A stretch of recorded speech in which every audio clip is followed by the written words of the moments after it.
All right, welcome to our Talk About Paint Club. I am your host, Rick Strohmeyer, and I'm moving a little slow today, but on time. So, all right, let's see. Letting the last couple groups know where we are, and we all say thank you. Okay, let's see. Pinned featured, and then Glow Man. Hey, everybody's cool. All right, paste, and thanks for watching. Excellent. All right. Thanks for the. All right. Welcome. Like I said, welcome to Talk About Paint Club. I'm your host, Rick Strohmeyer. We are getting everything. I'm still pushing buttons and turning knobs and having to mess with the light. Apparently, I had a stream. I had a stream this past week that was absolutely awful. I had just like the constant rolling black bars, and I don't want to have that happen for this show. So, yeah. Apparently, it's something to do with the LEDs. Hey, Dylan, how is it going?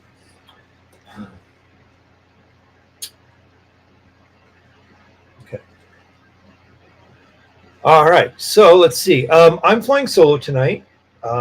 Nicole is unable to join us, and we wish her, she's under the weather, and we wish her the best of luck on her recovery for the night.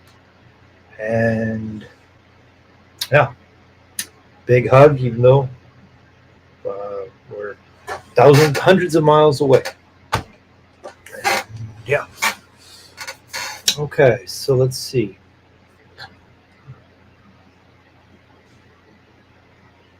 And that LED is messing with everything. Dang. All right. So let's see. This is. Like I said, I'm running a little behind, but I'm on time. So let's see. We got it's camera's acting goofy. Sorry, guys. And I should hang something there.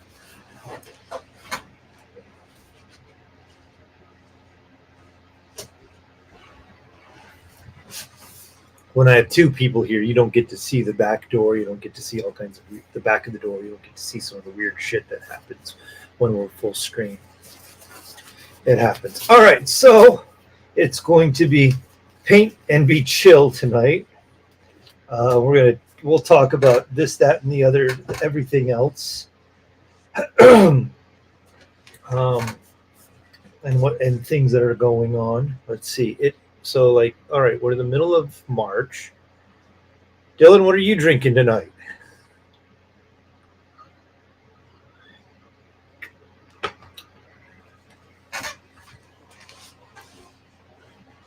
I'm gloving up because we're painting. Um,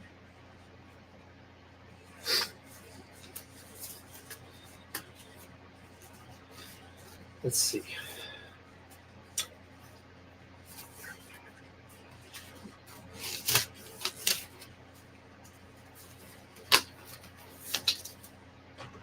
So let's see. I've got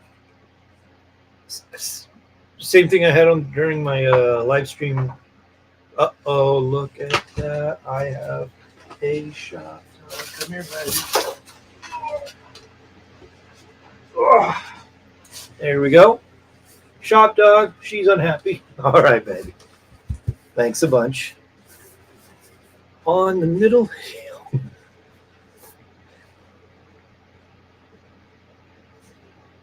Nice. Nice. You gonna join me tonight, baby? Nice.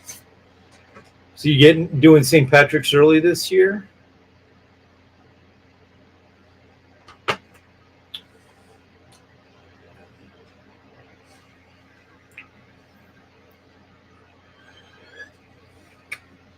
I'm enjoying.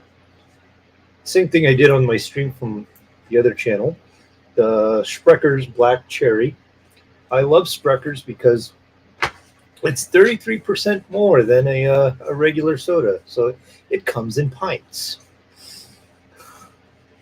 Yeah, I have to work Monday, so we decided to do that. That's pro. Right on. Well, let's see. I got the dog over there. She decided to come in, so as soon as she comes in, I got to close the door again. Um, I hope the fan isn't too bad for y'all tonight. Yeah, we got I like Spreckers because they use honey, and it's. I want to say it's local. I believe it's from Wisconsin. Um, Man, I'd love to get a local soda company to sponsor me one day. I go, yeah. So this is handcrafted, caffeine free, and gluten free. No alcohol. No, I'm painting. So I will paint with weed. I will not paint with booze. It's just that's the way it is. Um, Sometimes I will do a stream when I have something in a little something in my system, but typically not when I'm drinking because save that save that when I was 30 years younger. Um, so yeah, but yeah, um, no booze tonight, and it's mainly because I just haven't figured out. Like I still haven't figured out what I'm doing for the night or for the day. Um, I don't like to drink and drive, so if I wasn't sure whether or not I'd be going to my maker space today, um, because I've been going there back and forth this week.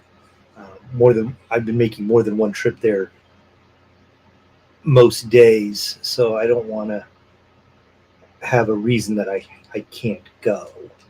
Uh, this has been a really good week for productivity, mainly because yeah, it's just like as much as I haven't had a lot of things cross the finish line, but I've worked on a lot of stuff, and that's been pretty self satisfying. Um, and a lot of my most recent videos, especially with the shorts, well, maybe with the shorts, but with some of the other videos, I have been adding the idea that I hope you made something and I hope you're happy with it at the end. And like we all make stuff, whether it's a it's a drink that we do, a drink, a dinner, something crafty. Not to say drinks and dinner aren't crafty because they are, but we make stuff all every day, and hope we're finding pleasure in it. Like we've been trying out a lot of new recipes down here, and having a pretty good average on that. My latest success has been Mexican fried rice, and it's come out really good every time because I almost never adhere to the same recipe twice. I always tweak it. So um, the it's always the worst. I'm gonna roll my eyes on that. It's the worst on the day we make it because after 2 days of it being sitting in the fridge, that stuff seems to have all the flavors merged together, and it comes out amazing. Um, yeah, and we have a pretty simple chicken and stuffing crock pot recipe that I've been pretty much staying true to form with, and but it's super yummy. It's pretty simple to make, and it's a meal and at least a day's worth of leftovers, and it comes out pretty yummy. Like I said, we're finding joy in the simple creations of life. Unit, are you actually going to join me today? That's sweet. All right, we're gonna pick up the camera and shop, dog. Pay no attention to the dirty floor.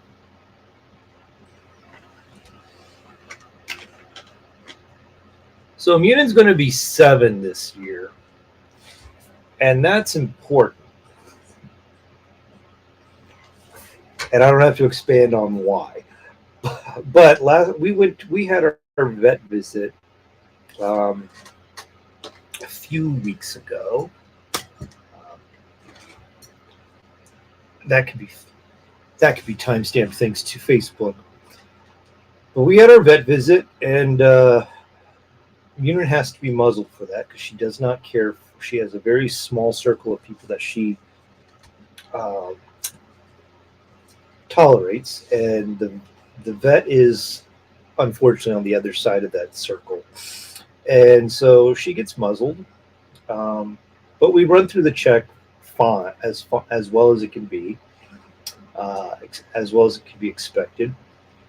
But prior to this vet visit, she had to have two teeth pulled this year, and that was kind of heartbreaking.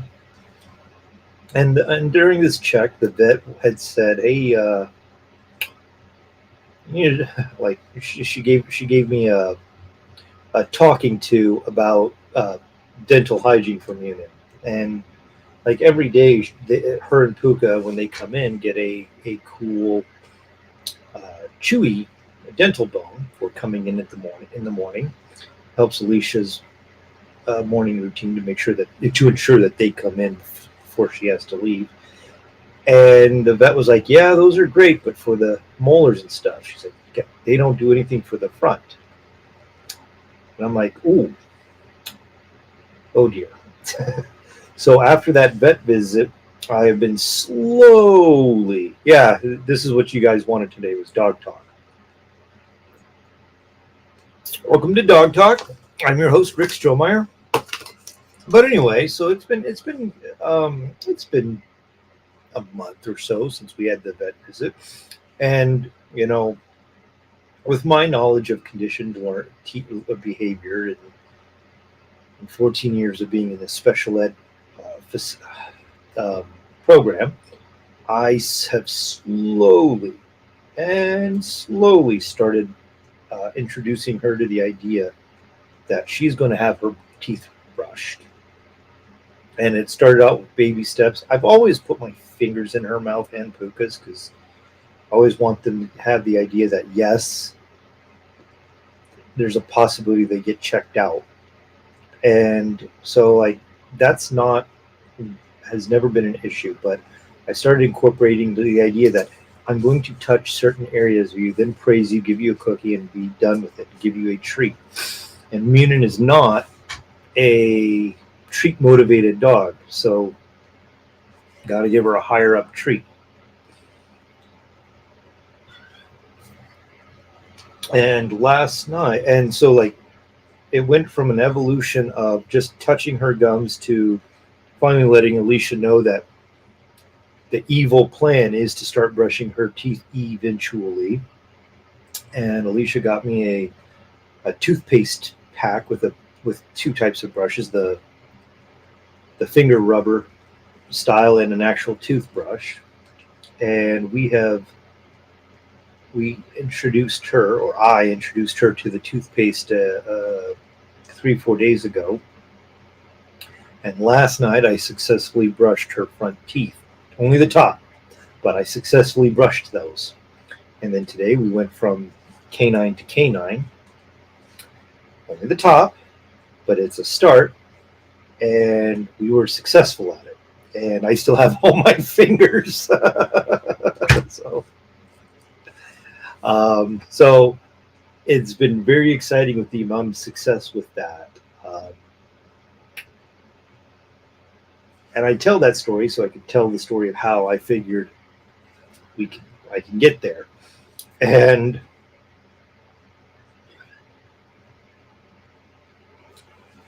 I feel like I'm at a campfire ready to have a beer and tell stories. So what the hell? So when we first got Munin, adorable little puppy, somewhere 7 years or 6+ years in my timeline, adorable baby. And we had great plans of having her be super sociable and getting the good citizen certification. And I could not take her to my work, although I bet I could have. Um, but Alicia was taking her to her work at least twice a week, and that included riding the taking the train, seeing all these people at her work, and there was a nice lady at her work. Oh, got to put the pause on this story for a second. Um, I very much have a Munion's my first non-Sharpei in ever in years, and the Sharpeis they have a no I have a no food rule with them because their tummies are a very delicate ecosystem, and it shall not be disrupted by any people food. And so, consequently, before we got Puka, I was pretty much of that idea with Munin. We're not going to mess with that. Not that she has a delicate ecosystem, but I didn't want to mess with it. I don't want to futz with it because of the amount of fur on her butt. I don't ever want to deal with poop stuck to her fur. Um, Spoiler alert. So when Alicia would take her to uh, work, every once in a while, this very nice lady would walk her. And that's great because I thought, hey, somebody else is walking the dog. The dog's learning to let other people control her because chows typically are not like that. And it was cool. But this nice lady who would walk Munin would also take her lunch with her. And on occasion, she would share bananas and potato chips with Munin. And I was told later on that this happened. I was a little annoyed, but no harm, no foul. Have you always grown up with dogs? Since I was like 9 or 10. And I've been cursed with short-lived dogs. The longest dog I ever had lived was 8.5 years. She was 6 months when I got her, and I had 8 amazing years with that dog. And unfortunately, the shortest I ever had was I had one only live 4 years, and I died when she did. Yeah, so I was somewhat annoyed that Mina got potato chips and bananas, and I was told Alicia, "You tell her that she's going to come clean her booty." Fortunately, nothing has ever happened, right? Or nothing ever happened, and then that lady moved away, and then Alicia's work put a no dogs allowed policy, which some staff still ignored. But Alicia, because she is not a tenured staff, uh, obeys the rules, right? And then COVID hit, and we got Puka, who desperately needed to be socialized and didn't, and Munin didn't get any socialization except for us. So that flushed a lot of plans down the toilet. But that's okay. We love them very much. But every once in a while, when we open chips, even 5 years later, she's like Sam from Lord of the Rings, Mr. Frodo. I remember chips. Like, good on you. So that was my secret weapon for when I decided I would brush Munin's teeth. Is like I called her in the kitchen last night, which the dogs are always like, "Oh, the kitchen's the examination room." And I let her see that I was opening the bag. I showed her the bag. I pulled out the chip. I broke part of the chip apart. I broke a small piece of the chip. And she's looking at me. She also sees that I have something weird on my finger. And I gave her the chip, and she was just like Samwise Gamgee. Mr. Frodo, I remember chips. They're just as good.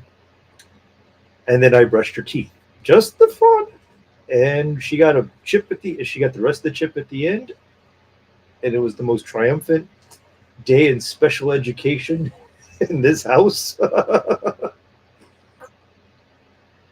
And we did it again today, but I just went a little, instead of just the front teeth, we made it all the way to the canines. So we're just going to be ratcheting that until we can get all the way up to the premolars. Then we do the back. And from what I've understand, I've had chows. When I don't have chows, I have Shar-Peis. When I don't have Shar-Peis, I have chows. Except for right now, because I have them both. And they are both one. So Shar-Peis are very stubborn dogs. Chows are aloof. They're the only dogs with black tongues. It's very cool to see them. And yeah. And from what I understand, I've never experienced this myself, but some articles on chows online say that the scariest thing about them is they don't give a warning when they bite. They'll just do it. But I've seen Munin let people know. She's grumbled enough to say stay away from me or don't pet me, But she's a conundrum because she's adorable and fluffy, and she's adorable and fluffy, and damn, she's got the best coat to pet. Whether or not you've got a substance in your system to enhance that vibe.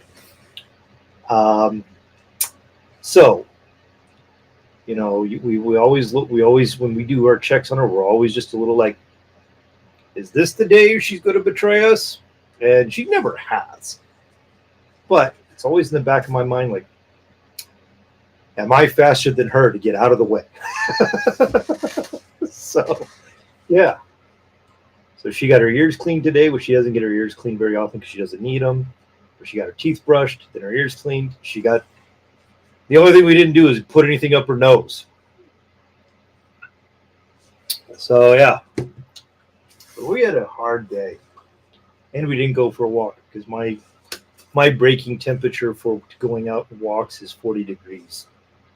And it was probably higher than that during the day, but not when I was able to look, not when it was time, All right, so enough of that shit.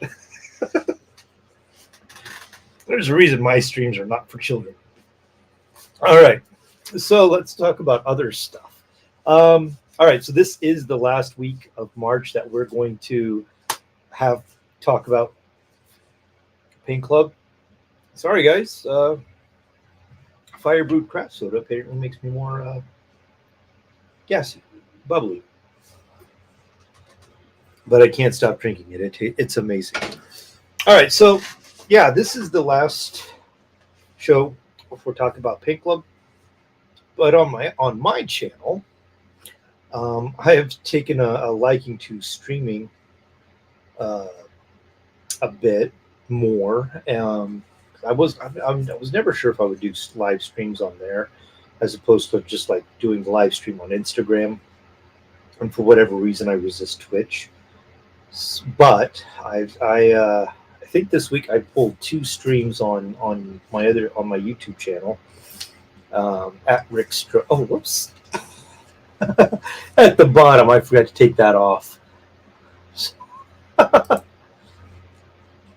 We'll just take that off now.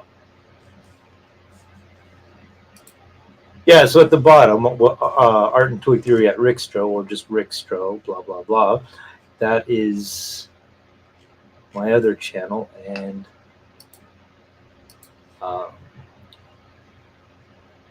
shoot. There we go. Yeah, so I'm going to start doing at least one live stream there a week.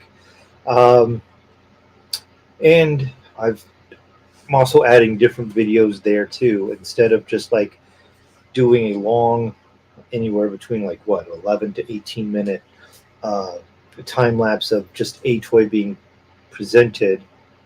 You can tell by the thumbnails. The thumbnails are going to tell what type of video is going to be on that channel. Where when I'm going to show this dude, and it's bleached out a little. Let's see if I can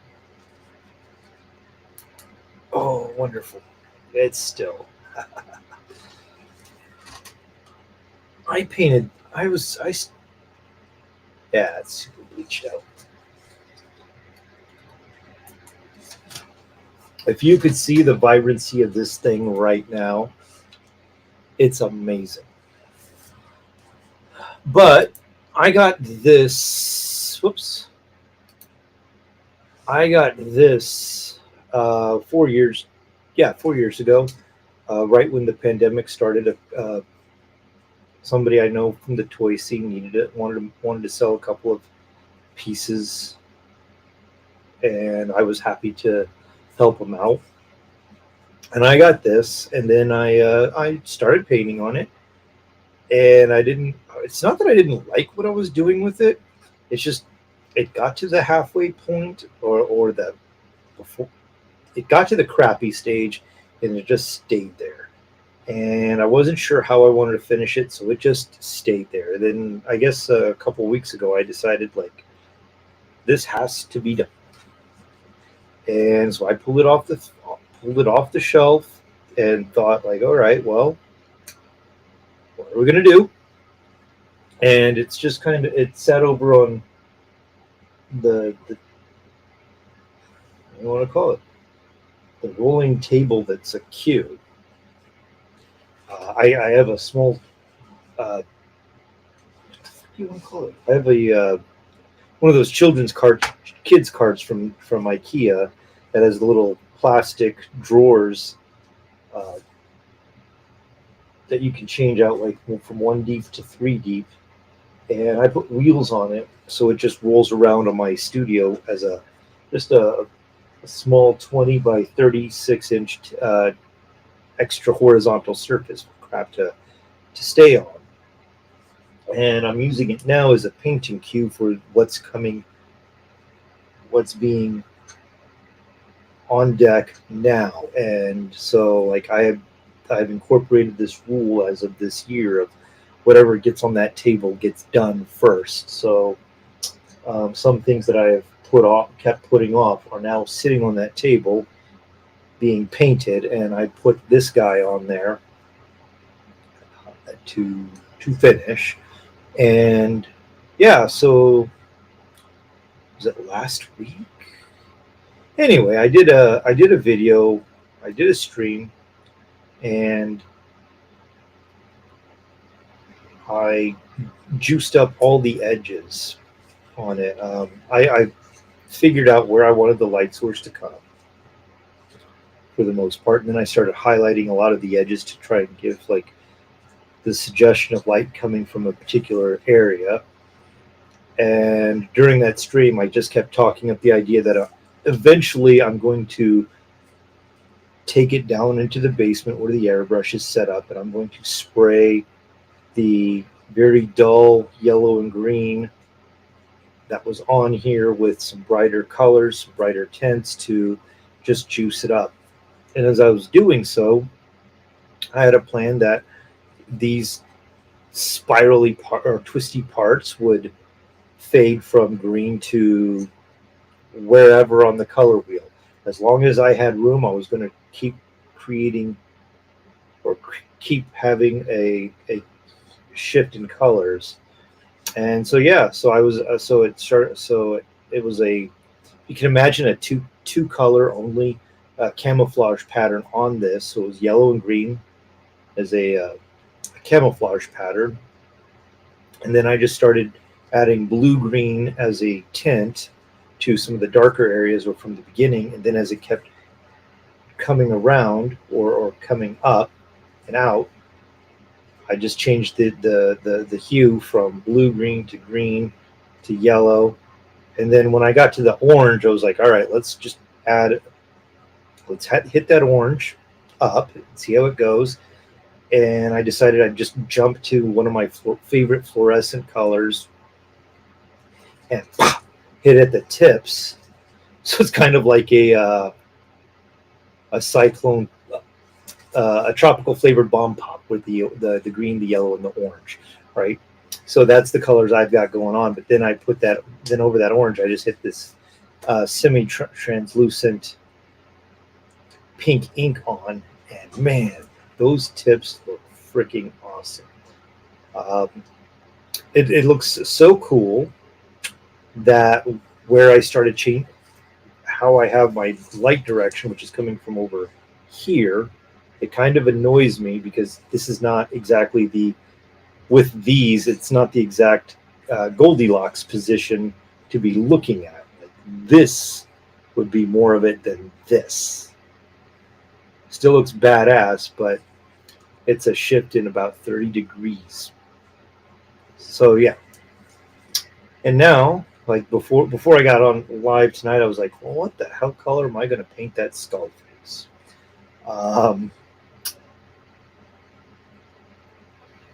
I've never been sure what it was going to do, but so before we went live, this was airbrushed. It was things were a little values were muddled together, so I started painting in like all the jointed areas and some of the areas that aren't going to be green, just based them with a dark blue green, and we'll figure it out later. But I'm essentially just covering up the crappy spots with the base color, and it's just easier to make a decision. It's easier to make a decision when the colors go back to flat instead of like, well, it's all muddled together because I have like a value area over here, and then I have oversprayed areas here, and then this, and then this. So like you just go back a step and base coat what you want to fix or how the next step, and it just looks instantly cleaner and a little more clear of what your decisions should be. Cool. My decisions anyway, not necessarily yours. So yeah, so like even on this back part of the base here, I had sprayed the tentacles in the back with red and purple and blue, and whatever the hell this thing is supposed to be on the back. I'm like, well, that's about to be the same dark blue green because that's what we're going to go for. So it's part of what I'm going to work on tonight. And yeah. And like I said, I have no idea what color I'm going to do. Like, this dude's cool. He's got this little face in his helmet, skull mask, weird little chest piece here. Excuse me. And I'm just not sure exactly what I want to do with those things. But, like, I don't want to futz with this right now, or the little face, because it is a tiny spot. And I don't feel like base coating it more than once. So I'll probably use the my friend the color wheel to figure that out. Same thing with the face and that little chest piece. But yeah, I'm pretty happy with this. Like, having something just hang out for 4 years and be idle is kind of par for the course, but I also hate it. Like, this stuff should get painted and get out in other people's hands instead of just occupying space there, right?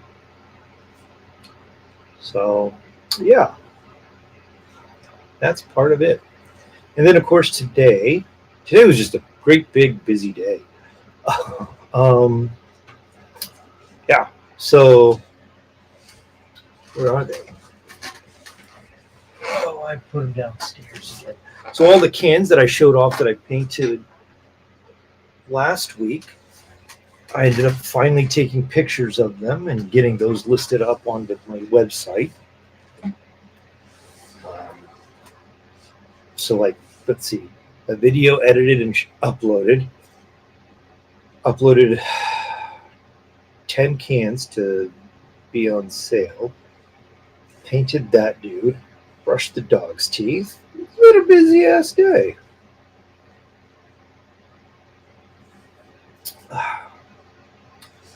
And now we're just going to chill.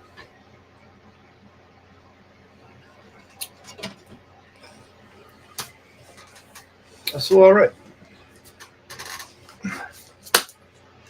Dylan, how many bars have you been to?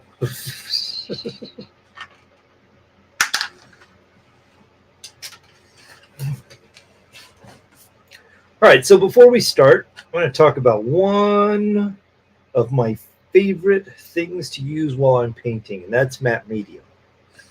And I feel like I should make a video of why matte medium is the best.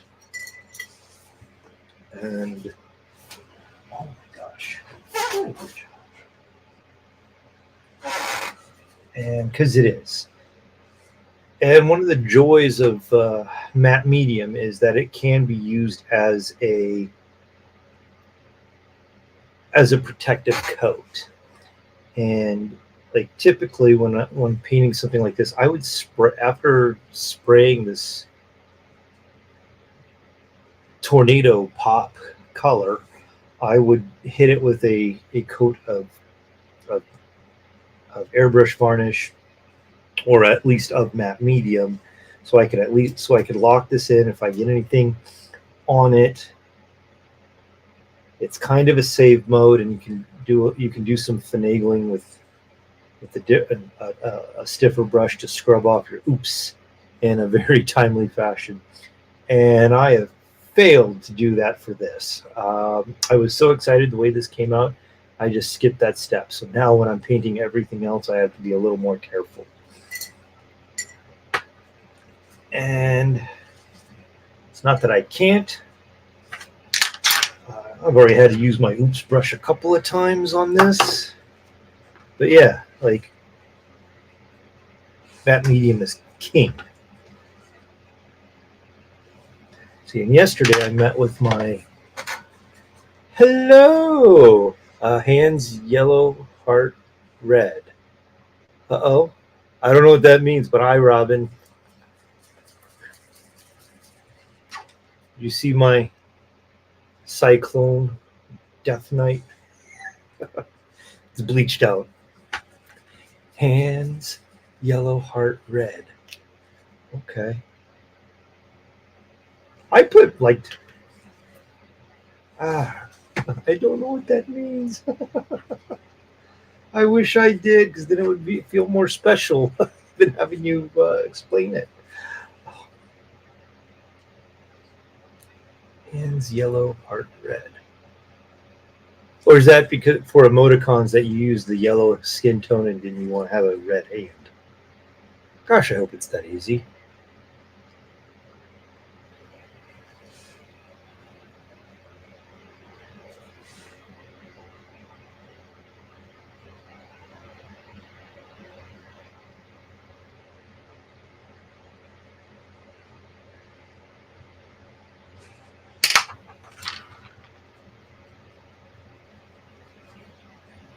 And the oops brush comes out tonight. So I would like to share the other secret weapon for tonight's painting, which is this goofy ass brush. Right? Can we all see that? It's got a little bend in it. Oh, that's wonderful. All right, so it's got a little bend in it. It's got tiny little bristles, and it is amazing for working around corners, which I have a lot of on this thing. So the one big downer about this piece is that it came to me fully assembled. And like the head should be separate. These two parts of the head are separate. These little wings are separate, and this big giant back piece is separate. I think the pauldrons are separate pieces too. And it would have been so much easier to paint this if it was not assembled. And it probably would have gotten done 4 years ago. It's kind of one of the drawbacks of painting this is that it's assembled, and you have to work around all these weird ass corners. And if this were a vinyl toy, I would have broken it apart no time flat. But because it's resin, I don't think I've ever mentioned that it's resin. It's resin. Um, there's no way I'm breaking it apart without actually breaking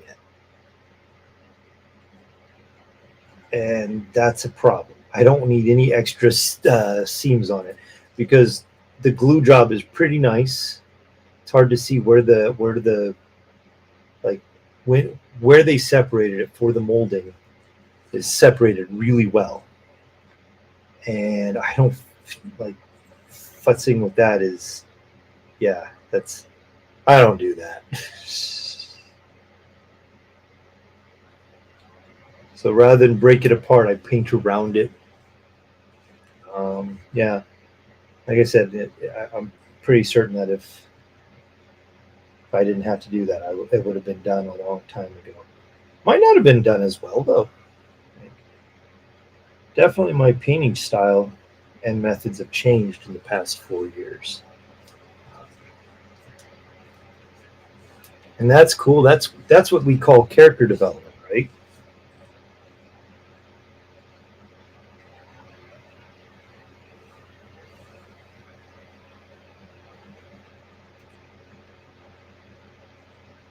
Or is it just character development when some part of your personality improves or changes?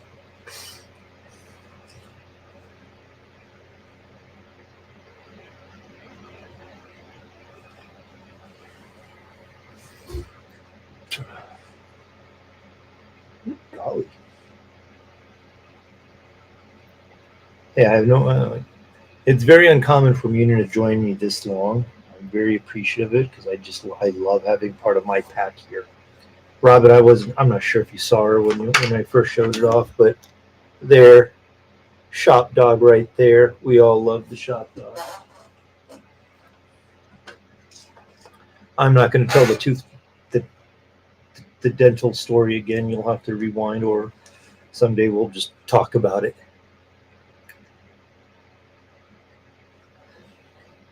It's a very exciting success story for me. It's character development for you too.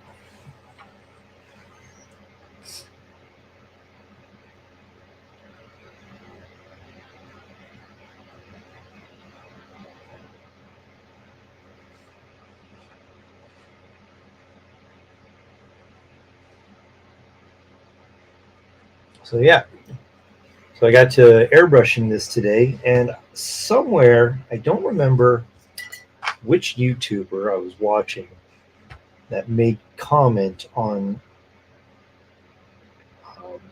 He bitterly called the airbrush a chrome clog machine.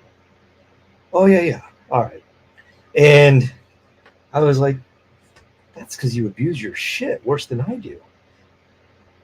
And yeah, my fine detail airbrush gave up the ghost on me when I was like laying out some very basic white on this, and I was like, I do not want to have to clean up. Like it's going to take half an hour to clean out the airbrush, get it all field stripped, and yada yada yada. I took it apart. I put it in a chemical bath. I looked over at my cheap ass Amazon one. Not sure if I had cleaned that. I ran a few drops of matte medium through it. Lo and behold, it went out. It went through without a hitch, and I was back in business before I was out of business, right? And that crappy Amazon brush saved my day. Long story short, and I do refer to it as the crappy Amazon airbrush, but it seems to hi okay, but it seems to work out better than not most times. Um, it's always like, yeah, I need a backup, and it's you're good, Mister Good enough for now, and definitely the case today too, Mister Right Now, right? You got some plans? It just said hands yellow, heart red. So like colon hands dash yellow dash heart dash red colon. Yes, it's a heart hands emoji. I forgot you can. No. I don't know why. Yeah, I don't know why Melon doesn't let that get seen. I actually thought you were trying to be cute with your words, and I was like, okay, cool. I have to figure out what you mean. Like, yeah, I don't know why Melon does that. Maybe it's YouTube and it's the like I don't know where the problem is. But I'm gonna ask. It's fine. Use my words, I'll ask. The old phone. Yes. I'd still be using it if Verizon hadn't screwed me with that.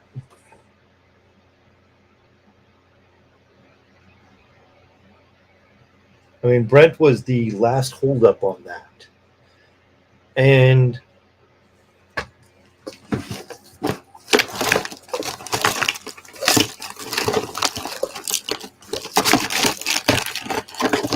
it's right here.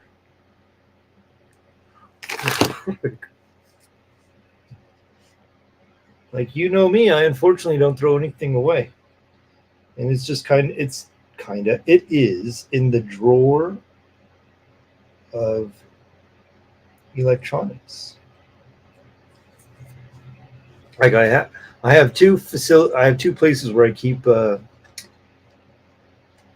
old electronics. One is just like this little tiny drawer below my computer, but it also keeps all my cables and not cables for outdated things.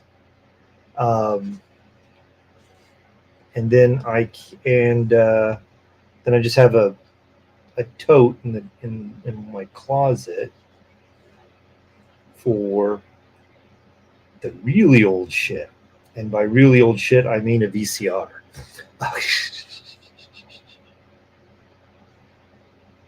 And now that Alicia had to redo part of her library, I have 2 VCRs in there. And 2 DVD players. That's right.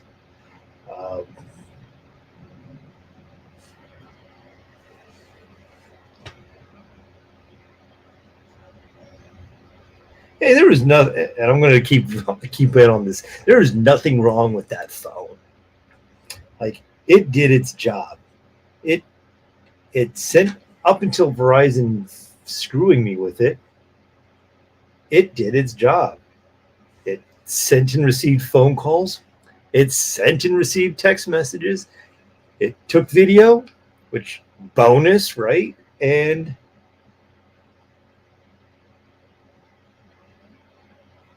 it took pictures and video, and I could send the pictures and video, right?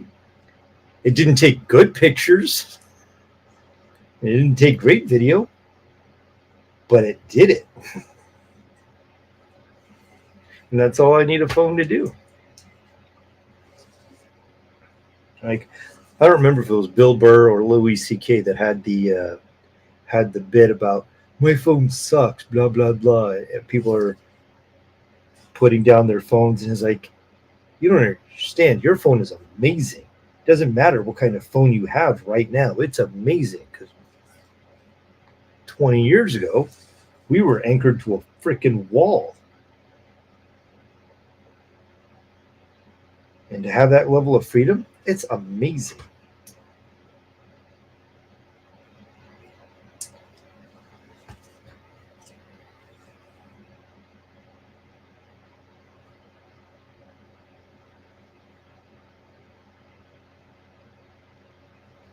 And like, I use my fluffy cuteness. I know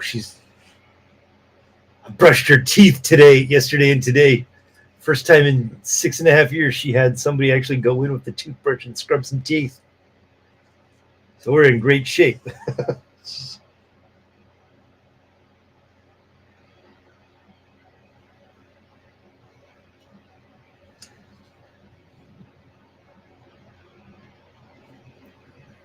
When I was done, I was like, you see? I can manage any kind of special ed.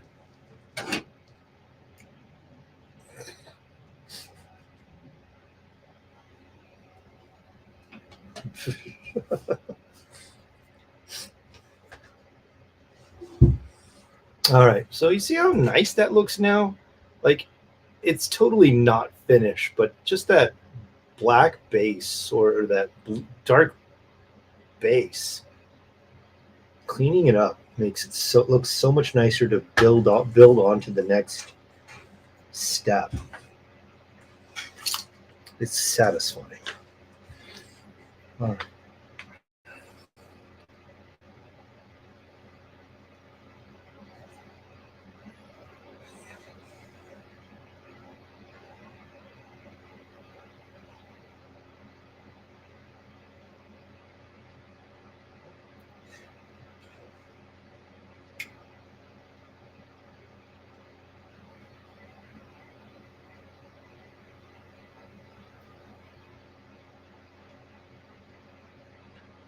So what do you call those? No, that's not the Hawaiian Punch one. Anyway, Tropical Bomb Pop. Yeah, that's what we got.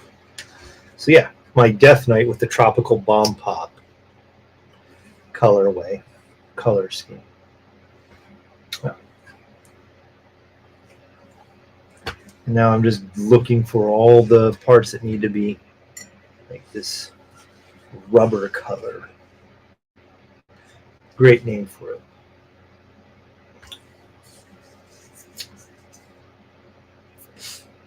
Now I think one day what I would like to do, it might be on Paint Club, it might be on the other stream, is I'd like to start giving back up just a second.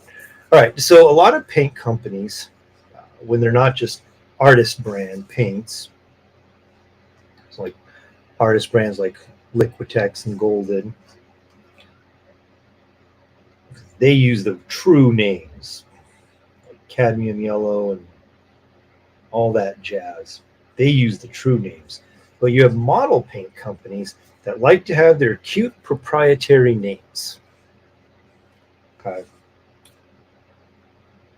And sometimes it drives me nuts.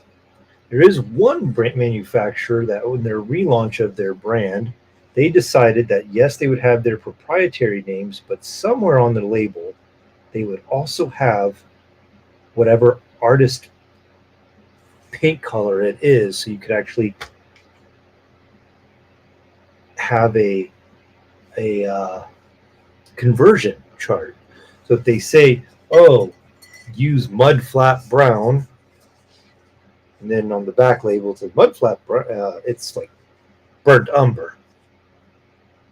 So that, like, if you're painting along, you're like, I don't have mud flat brown. Oh, burnt umber. I have that. So very responsible from them.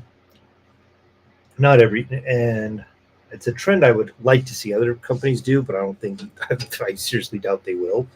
Because once you have a proprietary name, you're going to milk that for everything it's worth.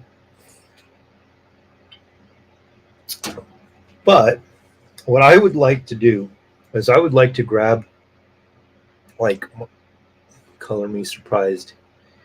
So close.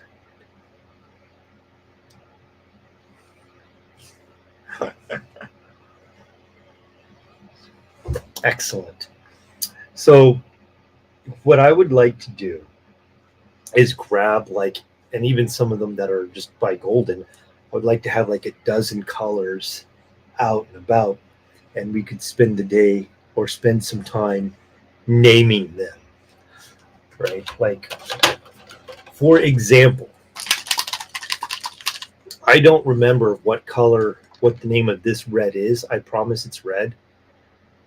But I would like to but calling it hot sauce red or picante red sounds fun, right? And then, like, this blue, dark blue green, I would call it tire, or I would have a tire reference to that.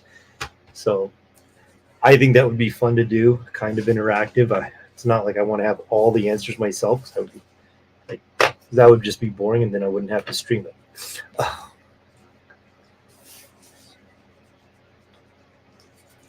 Here you go.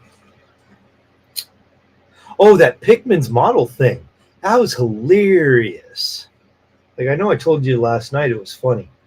I went back and watched it again. Super funny. Like, those guys paid attention to a lot of detail.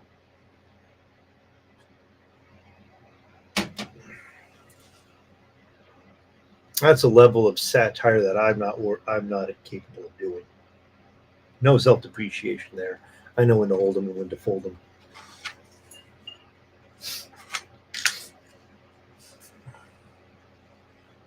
All right.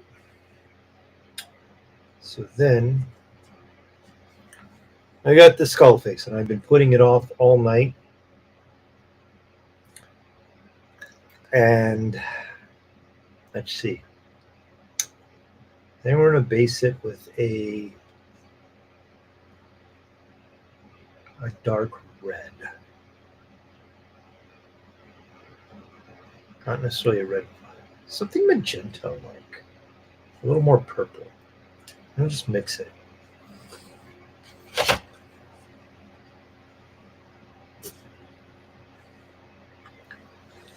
Yeah.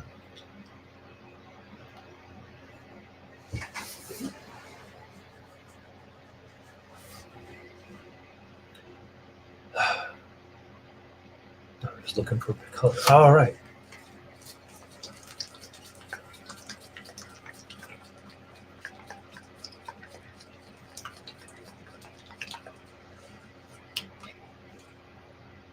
Grab a little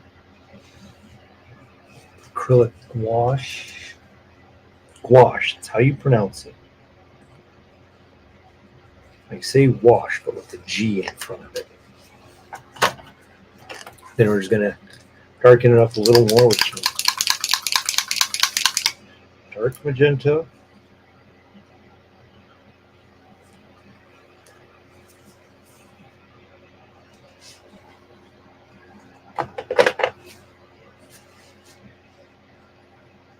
Yeah, so yesterday I had the joy of working with my Make-A-Wish kiddo we're going to back up a little because we'll talk about the week because we're all here. Anybody want to give a shout out to what they did some cool accomplishment they happened over the week? Put it in the comments and we'll talk about it. I'll be happy to discuss what we have done this week. But I'm going to go first. So I had the joy of working with my Make-A-Wish kiddo, which was a lot of fun. We didn't finish our painting.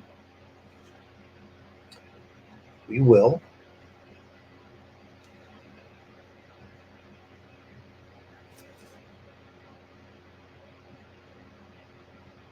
I just got stopped halfway because I'm like, wait a minute.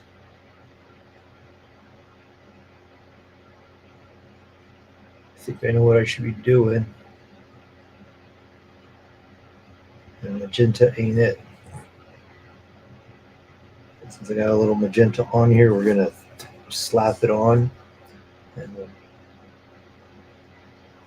blend it around. And let's see. So I got to work with my Make-A-Wish kiddo. Lots of fun.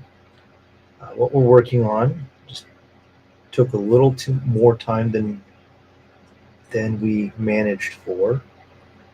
And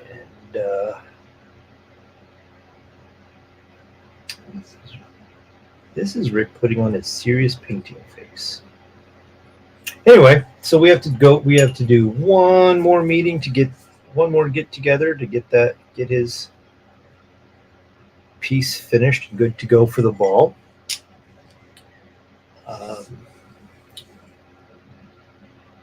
And I had a good time.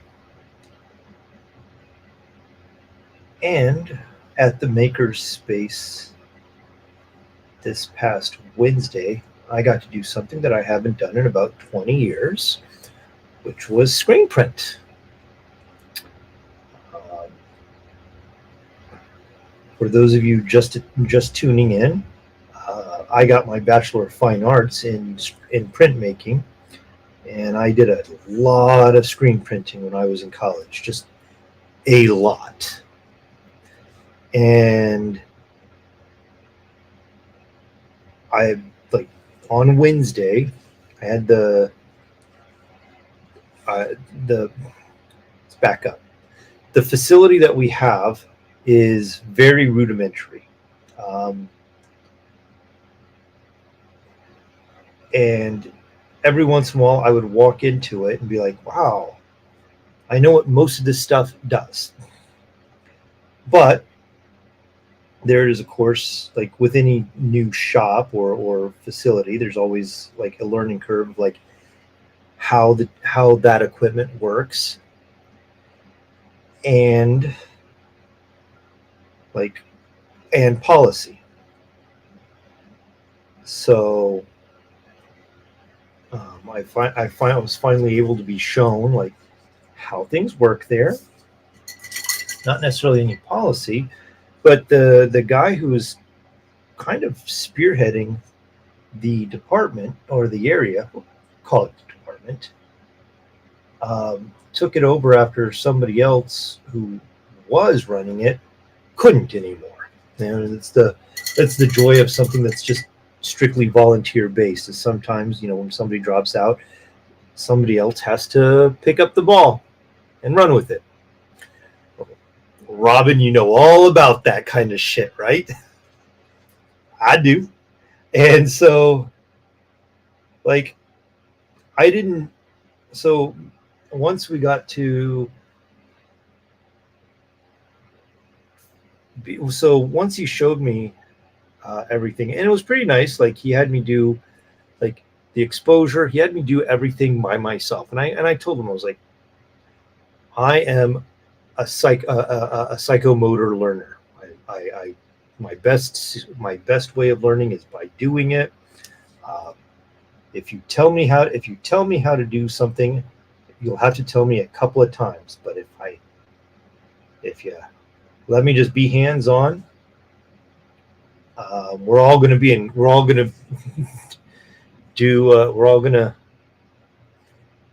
It's going to be a better level of success, right?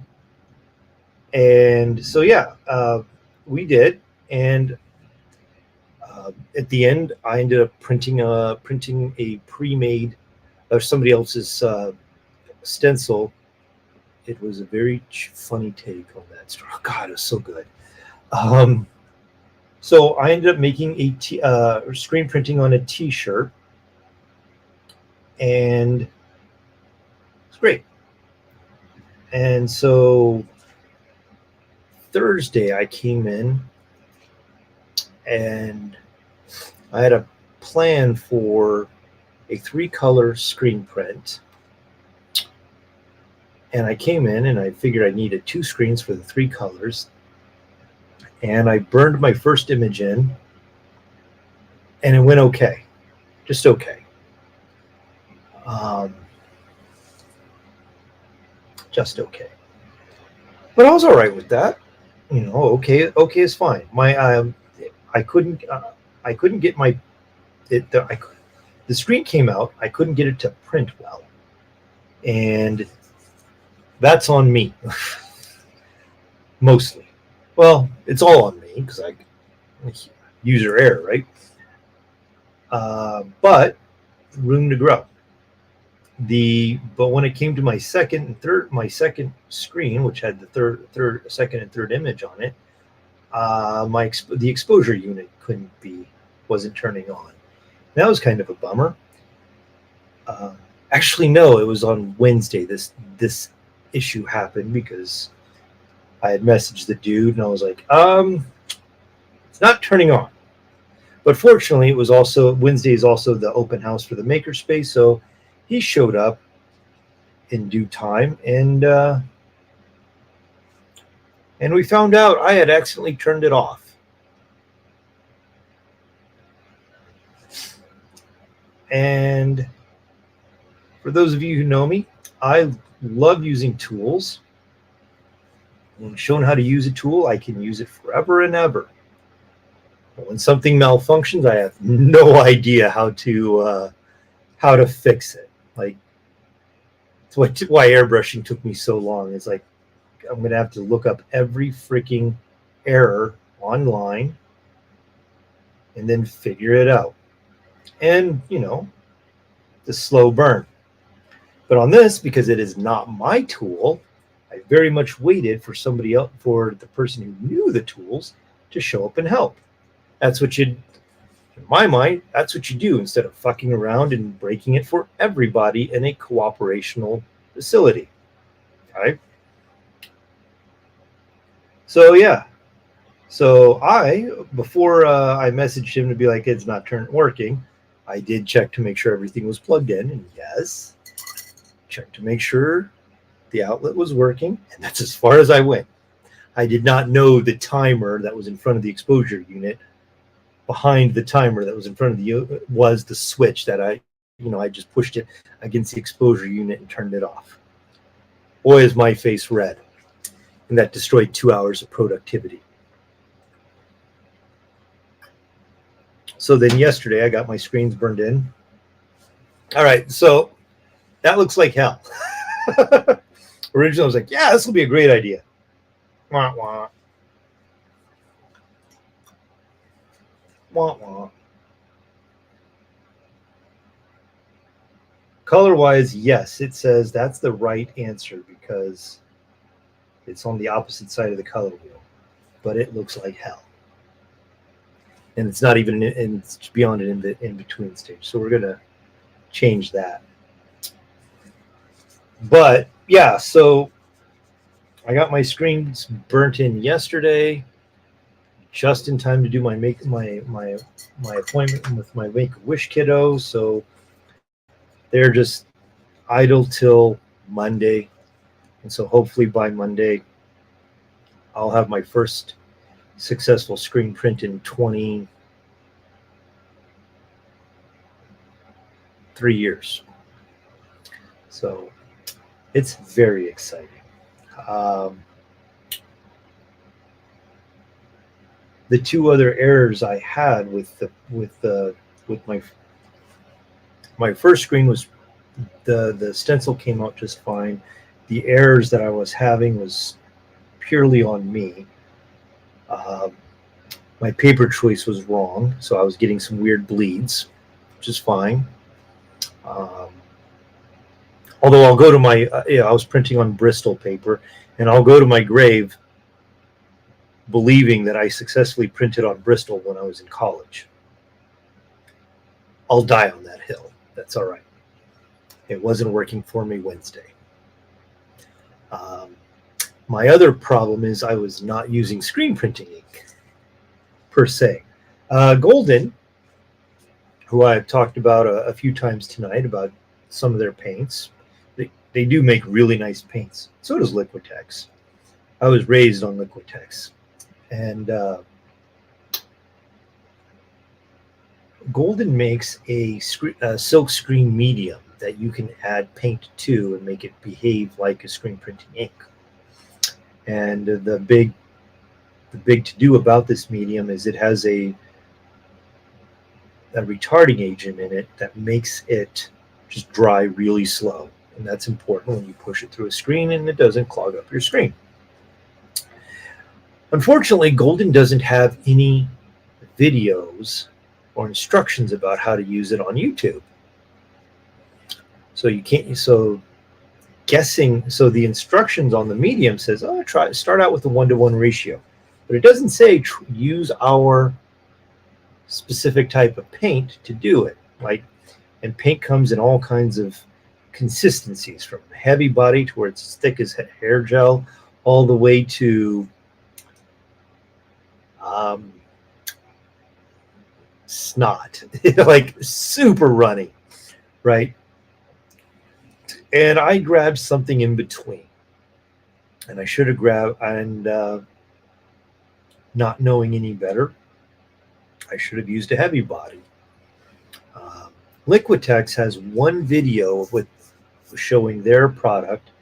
And if you blink, which apparently I did 3 times when watching this video, if you blink, you'll miss what type of paint they put in their medium. And turns out it's that they're using their heavy body medium or heavy body paint. So that means, like, I've potentially used wasted. Hate to use that term. Wasted some of my precious silkscreen medium by mixing too thin a paint to it. And since my paper wasn't absorbent enough for the thinner ink, it bled. So better paper next time. But because Golden doesn't have a, it's funny. I did what any professional grown-up does before they start working on a new product. You share it on your Instagram and ask if anybody else has used it. And I got no replies. So that answer is no. Like, the 2,000 people who are following me on Instagram have never or have not used that, or they missed out on that inquiry. So that means I got to explore and discover on my own. The big motivation for wanting to use the silkscreen medium instead of using silkscreen ink is cost, really.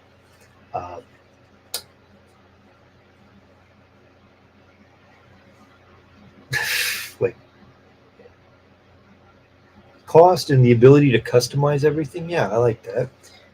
And so when I set forth to try my screen print, actually it'll be a 4-color screen print when I'm done with it, is I packed up a black, fluorescent pink, fluorescent blue, and a glow in the dark. The glow in the dark will be going over the black. It'll print up fairly clear, so under a black light, all 3 of those colors or all 3 of those screens will pop out, which is pretty rad. But now I have to hope that my consistency is good, right? So yeah, lots of exploration, discovery, blah, blah, blah.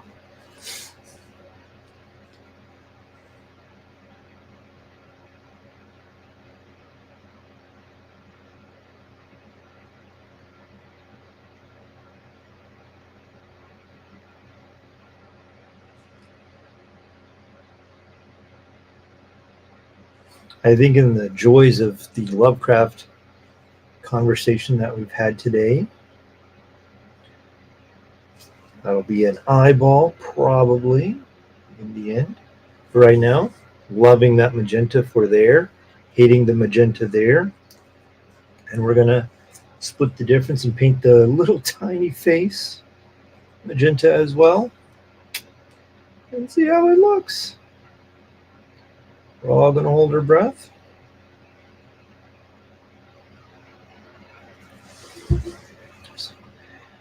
That's brilliant. I like that, like, all the people criticizing. I'm bouncing back to the original, to that video. I like that everybody criticizing it was also characters in Lovecraft stories. I love the pineapple thing. That's fucking hilarious.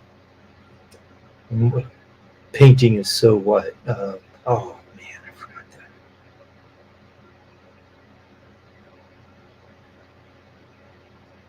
Not primitive. She didn't say primitive. She described painting as an archaic way. I really appreciate that.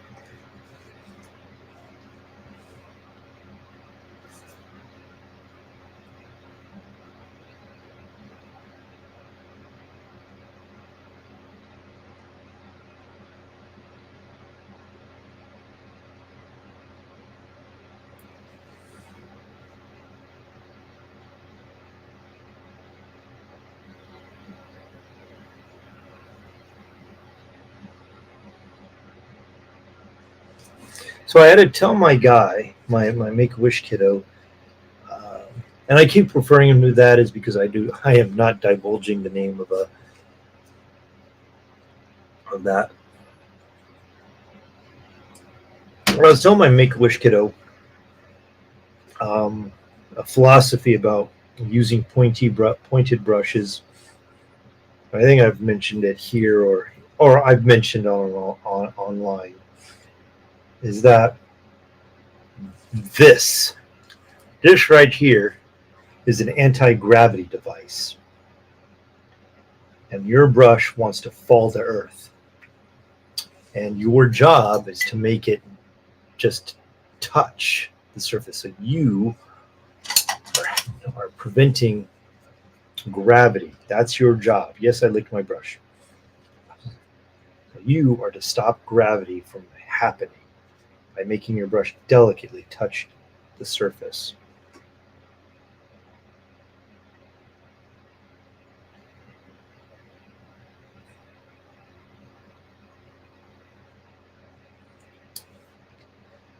And then he would ask, like, is this hard? Is this too hard? So then I had to do like what I do with the elementary school kids. Like, show me your hand. And then I stabbed it. No. So then, show me your hand. And then I will show them on their hand how hard they should be putting on it. And then, as a sign of trust, I turn my hand over and I let them push with their brush on to show me how hard they're going to push.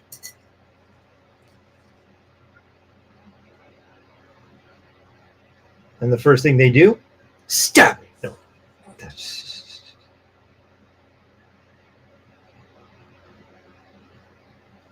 All right.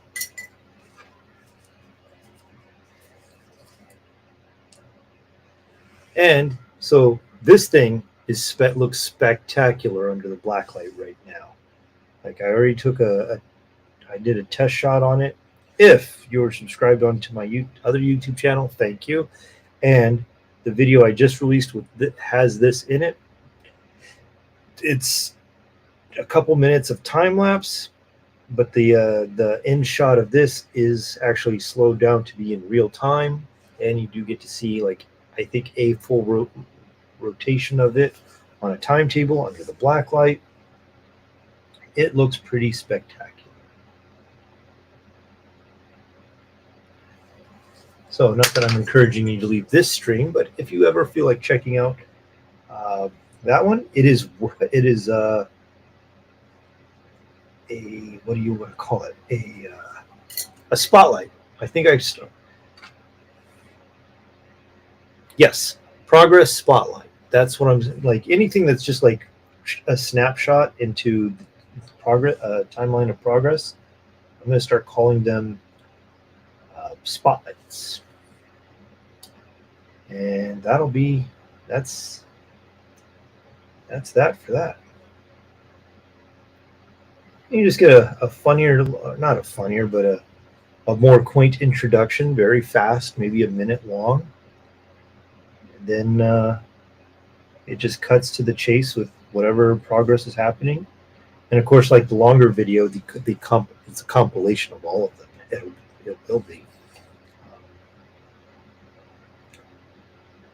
I'm not sure how well the algorithm will like that concept, but we'll see. All right, so magenta head piece. We're gonna get rid of that freaking magenta skull face. That, I don't know. It looks cool. So let's see. What should we name this color?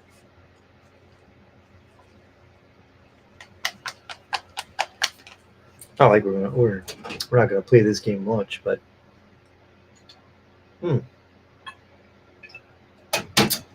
I have an idea.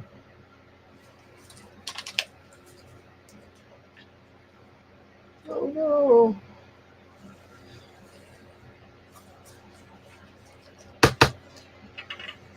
Too much.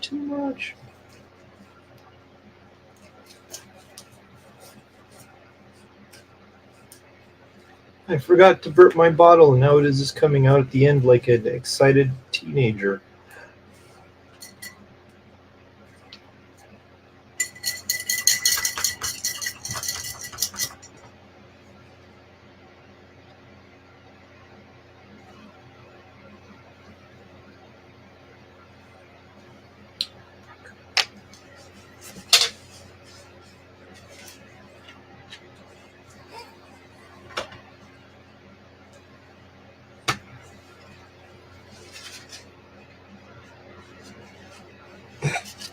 And true to form, it's all over the place now.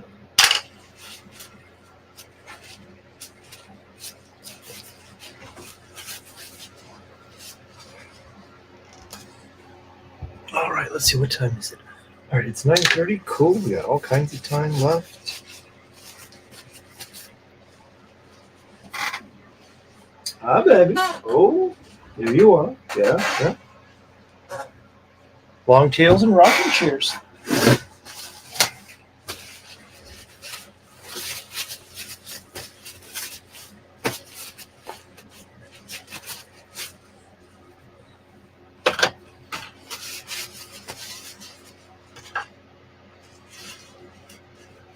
Suppose we could call this robin egg. Robin's egg. That'd be all right. Oh, good. You can eat toothpick.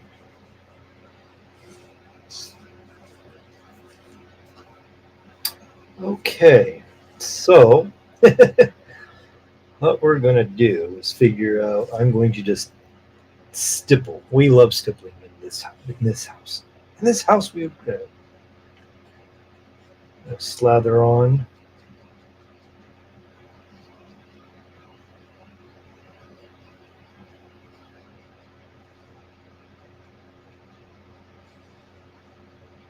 That's robin's egg blue.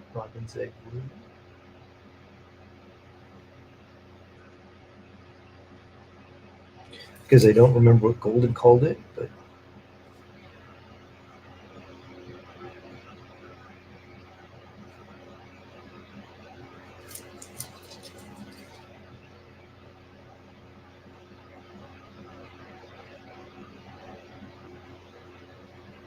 I kind of wish I was filming this.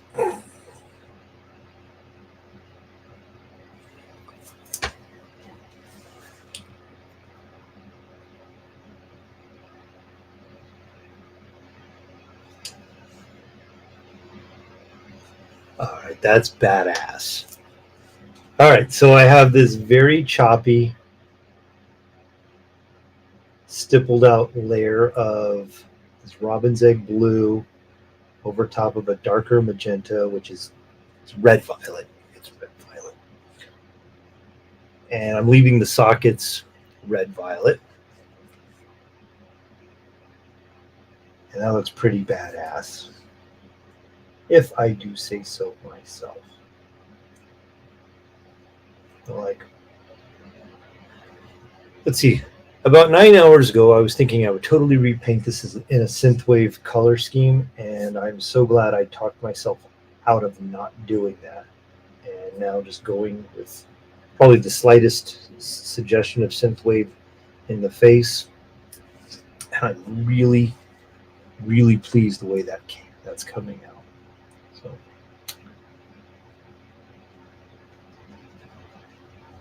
What I'm doing over here off camera is I have my wet palette set up. Imagine that, and I've just mixed a little bit of this robin's egg blue with a really light ivory. I'm just gonna stipple in some highlighted areas to try and give this some value while it's still wet, and while it's wet, we're gonna do this and try and create some extra bonus values with that wet blend. Or feathering, depending on what school of thought you come from. I'm going to stipple or scumble this around. I'm going to make sure that I keep some of that robin's egg around. Like some of that gets to live. boom, boom. I'm so bad at doing this.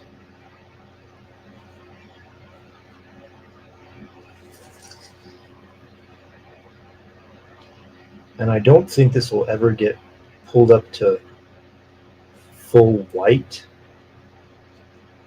Yeah.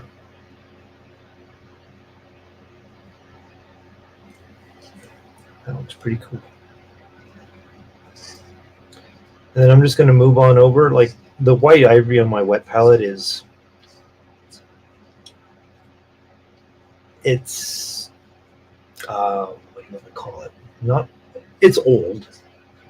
It still has its composition well enough. Just like I'm not worrying about trying to keep a small little puddle of it for the future. Like whatever gets accomplished with it tonight is it. It's at the end of its line, so to speak.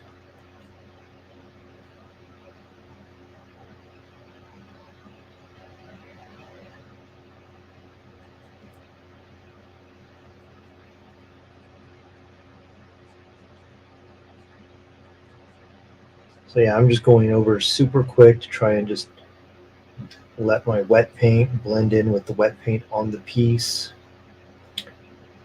Build up some cool highlights. Make it stand out. In time, it'll have to dry so I can put some recess shading in, pin washing, shade. Depending on what circle you run in, depending on what term you want. Yeah. There we go. Under a shadow. There we go. Taking shape.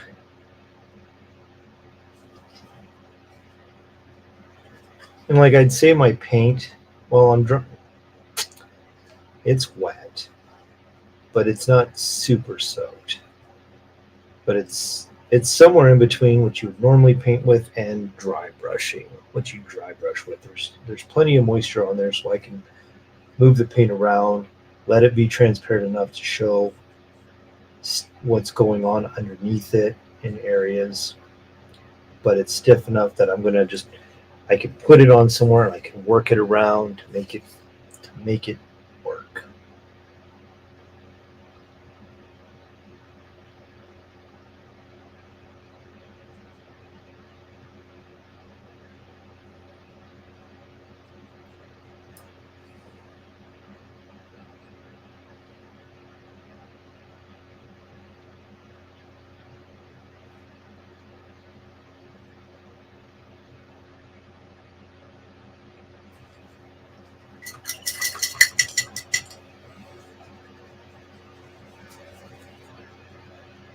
And then what I'll do I don't know, I'm going to do that gem. What I'll do for the face is I'm going to reestablish I'm going to grab, hey, cool. Some of my ivory still works. I'm going to grab some of the magenta with the ivory. It's going to turn it more pink, and I'm just going to dab the nose, parts of the top part of the forehead, the eye, a little bit of the cheekbone, that lip, a little bit of the chin.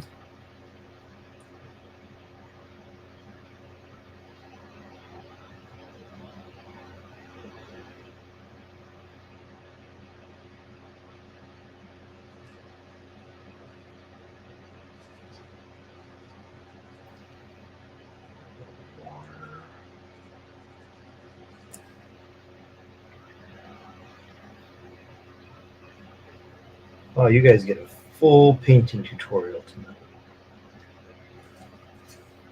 Welcome to Paint Club.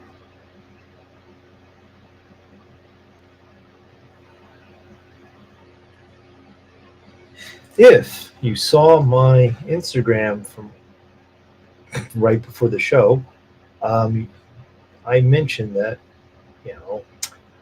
painting again on canvases, panels, on painting two-dimensionally again.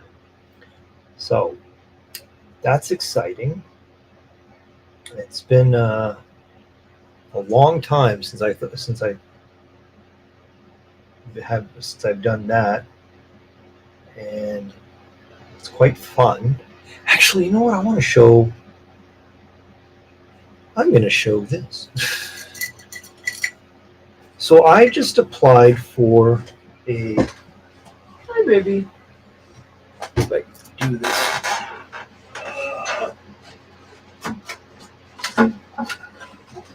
To reach around Munich. All right, so I just applied for a sidewalk chalk exhibition. It's coming in July, and they wanted a lot of information and stuff. And one of the things they wanted was a work sample. So they wanted an 8x8 inch sample of work with pastels and chalks. So I ended up grabbing this board and masking out a 7.5 by 7.5, and I drew a cup with a ice cream cup with a tentacle soft swirl, and then I glitched it up, and I drew that yesterday I drew it Thursday night for my submission to make the Friday deadline. And turns out I did not have to make a complete drawing. I could have just given a looser idea. But I drew that live. I drew most of that live on Thursday, which was a lot of fun. And I got to use some pastels over there that I've been carrying around for 25 years. They worked great. They work like they're the best pastels I've ever used, which is kind of the reason I've kept them around so long, is like you just keep that very special material for that one project, right? And I've been hoarding stuff for years like that. And now that I am having to promote my art all over the place, this is the time. Like, now is the time. There's no more hoarding and saving and waiting for that special moment. That special moment is now. So, got to use my Dragon Slayer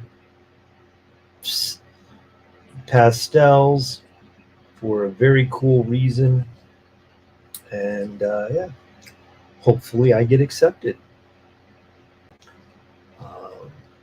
I found my old paintball knee pads in the basement yesterday, because I was like, oh, if I get accepted, I'm going to be crawling around on my hands and knees drawing, and my back is going to freaking hate that.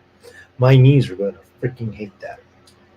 But I have very fancy knee pads just for such a case.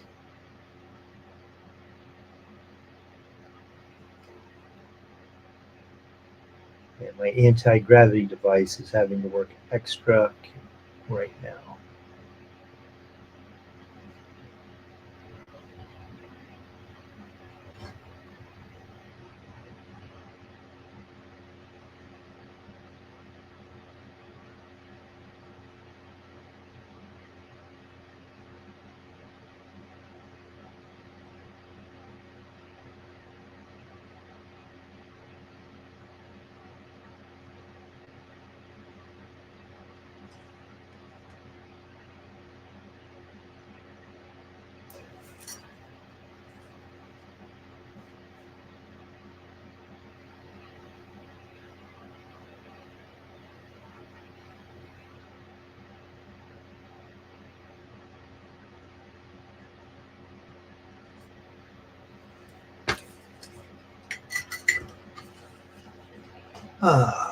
Well, we'll see if I have too much of a shift.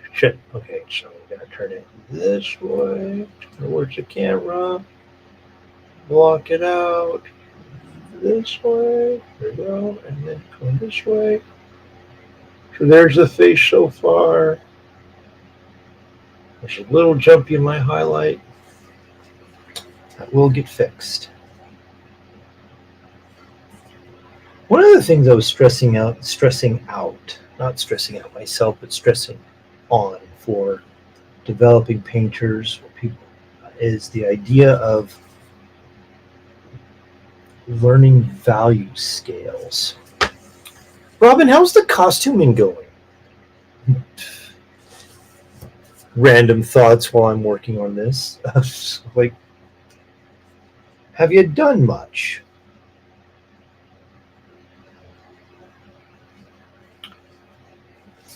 So as I was anyway, like learning your value scales and being able to mix your colors from like your darkest value to like having to your lightest and being able to manage the steps in between. That's pretty important. I say that as I just biffed mine, but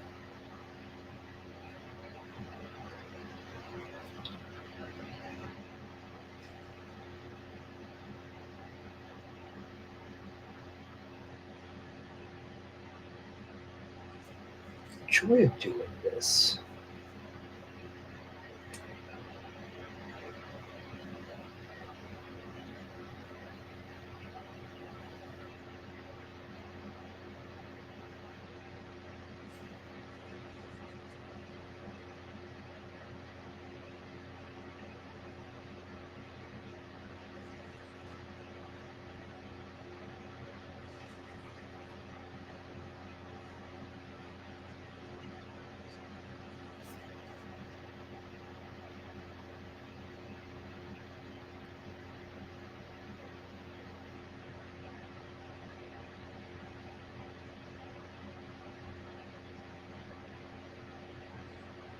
So really, the joys of being able to the joys.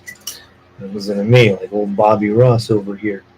No, but being able to control your values instead of just like instead of doing what I'm doing tonight is just grabbing my wet palette and just like a quick smear.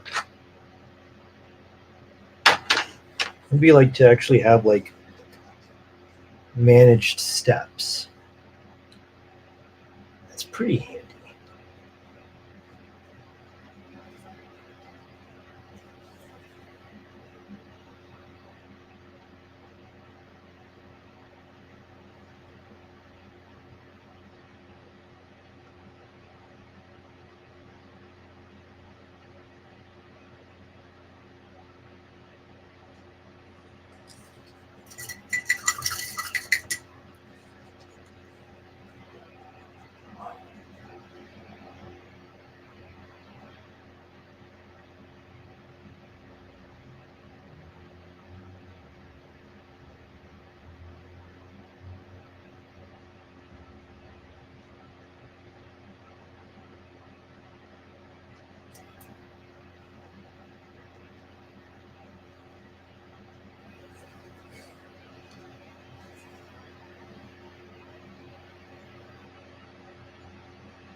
All right. You know what that sound means, right? All right, it means like, you know what that long cycle all right means? That means that we are almost time to wrap up for the night. I'm going to do one or two quick color passes and then we're going to call it a night. I'm going to thank everybody for tuning in, past, present, and future folk. Great game.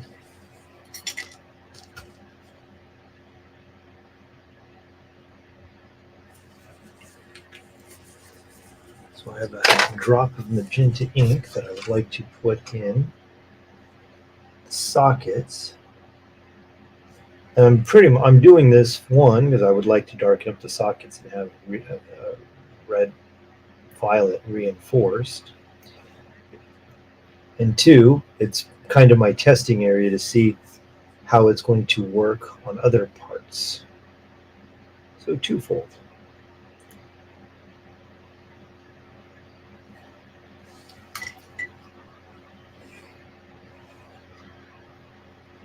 All right. So I'm going to grab Magic Mix, which, if you're familiar with the show, you know I do like my Magic Mix. I'm of the opinion that it is part medium and part flow improver. So I'm going to use that to shade the little tiny face head piece. So it's going to do a little bit of the hard work by going into the recesses thanks to the flow improver. But I'm not going to go over everything. And it's going to help blend in the steps on my layered highlights. This is where you get a combination of layering and glazes, and just marry the two techniques together so you can have awesome values on display.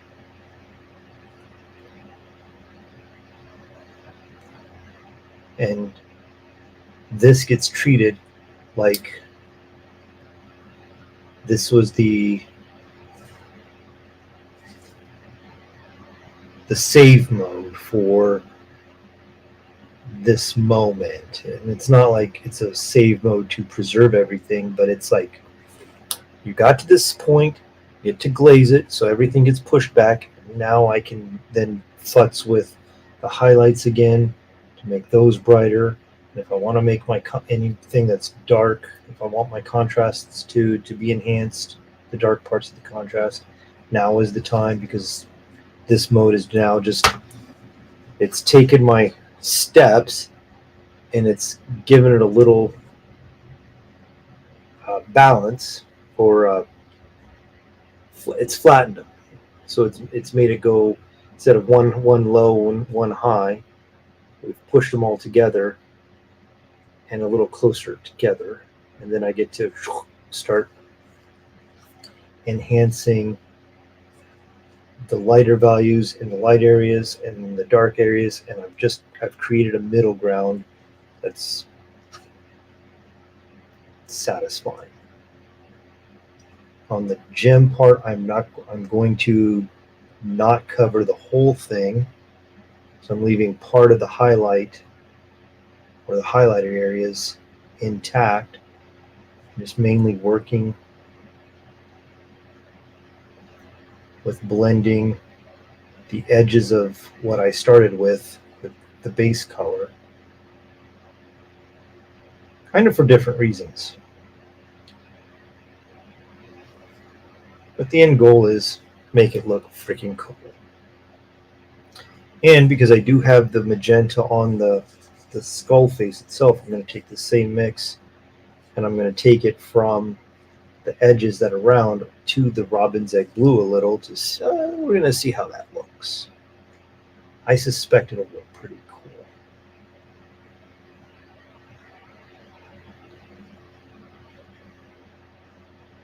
And since it is pretty transparent, it should act as a really nice blending agent. It'll purple up that robin's egg a little and make that fall in with that.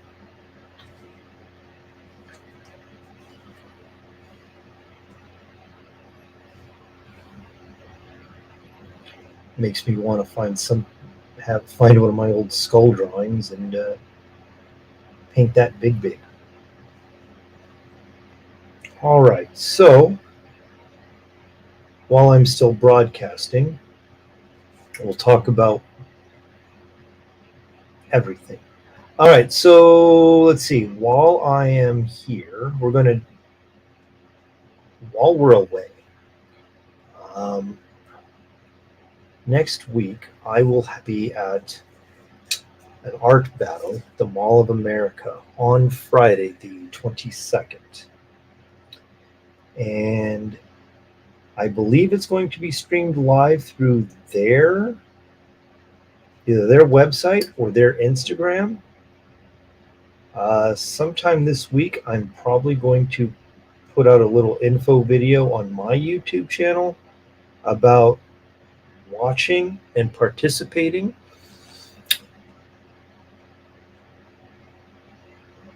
Because yes, you get to participate. Actually, I'll talk about it in just a second as soon as I can put this down. Painting a delicate part, I'm sticking my tongue out.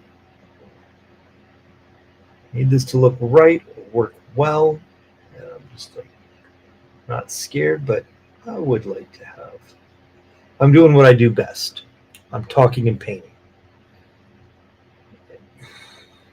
My two of my three favorite things.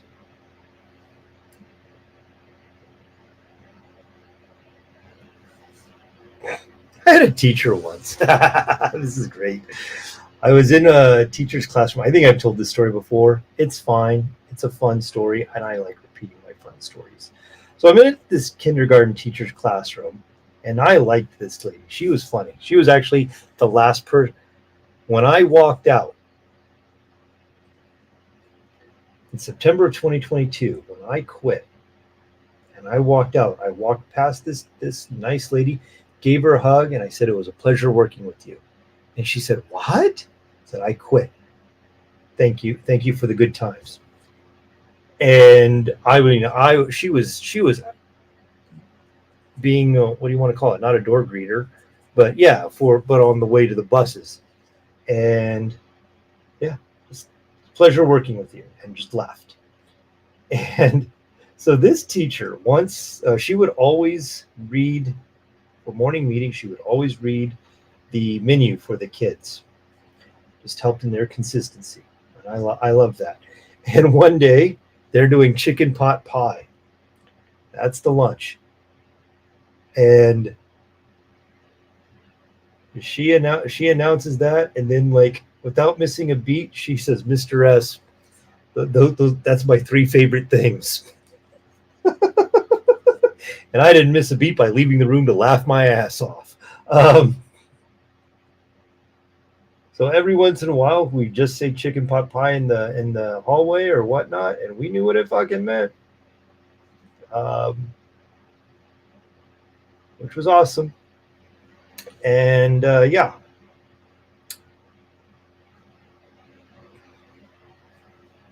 Oh man, I like that a lot. Now, if only I could have okay.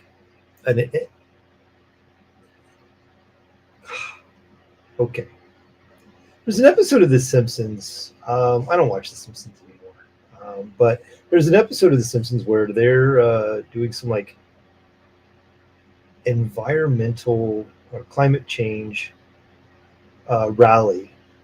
And freaking Ed Begley Jr. is the guest. And Lisa says, and they're all carpooling in this giant bus. And Lisa says, Mr. Begley Jr., are you going to join us? And he goes, oh, no, Lisa, I'm going to drive something that's way more friendly for the environment. And she's like, what's that? And he gets in this little go-kart, puts on his helmet. It's my own power source that's fueled on my own sense of self-satisfaction. And then he just drives off. And I'm like, I need one of those. Nights like this, heck yeah.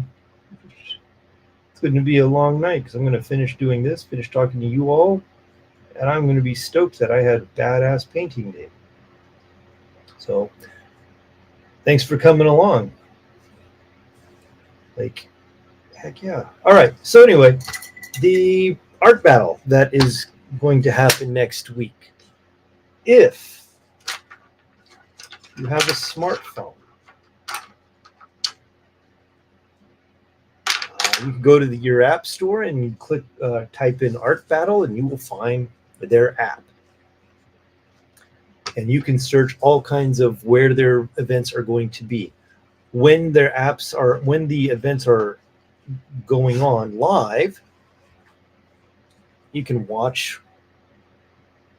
you can at least see the paintings that are being up for elimination or progression. And when those paintings are up, you can vote on them to further that painter onto the next round. And like, from what I understand, you can vote more than once. At least that's my understanding of it. Also, from what I understand, if you are in Timbuktu, your vote has a little less power than somebody who is actually at the site. I don't get that. But it means if I had a posse of 12 people show up, they could be like meta that event. I'm going to have one buddy with me. It's fine. But I'm going to encourage everybody that watches this and watches anything on my other social medias to go download the app Art Battle. You'll find that. It's on my Facebook. I have somewhere in my feed, like 3, 4, 5 entries down, I do have a promotion for the event itself. And yeah, go on there, you watch it. I'm painting, so the Art Battle starts at 8-ish. I think the first round starts at 8, or will be up for judging at or voting by 8:30, I think. But don't sleep on that, please.